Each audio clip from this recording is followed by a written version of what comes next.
प्रदर्शन हुआ सर, उसको लेके आपने मजिस्ट्रियल जांच के आदेश दिए सर? देखिए, हम किसी भी कीमत पर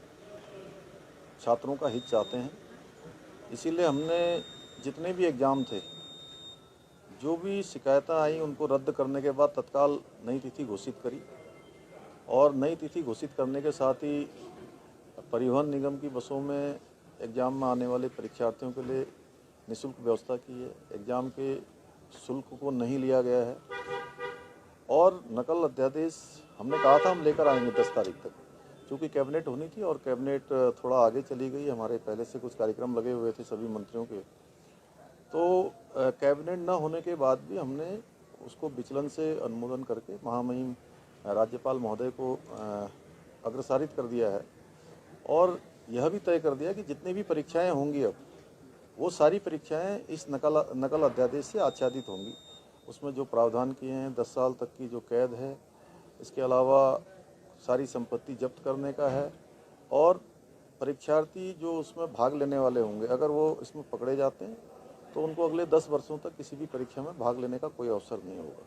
इसको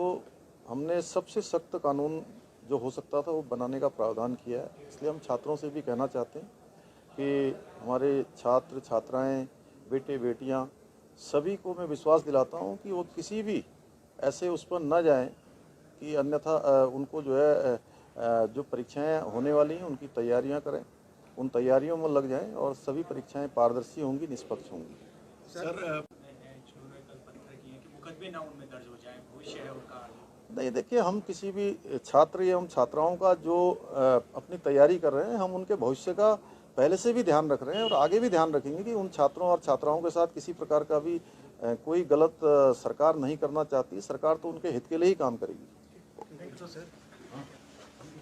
के लोग तो नजर नहीं आए, लेकिन कांग्रेस ने ये बात हम शुरू से ही कह रहे थे कि कुछ राजनीतिक संगठन जो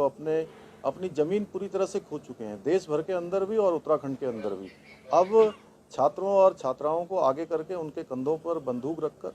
वो कहीं ना कहीं इस प्रकार का काम कर रहे हैं। जैसा कल देखा कि कुछ लोग छात्रों के रूप में उस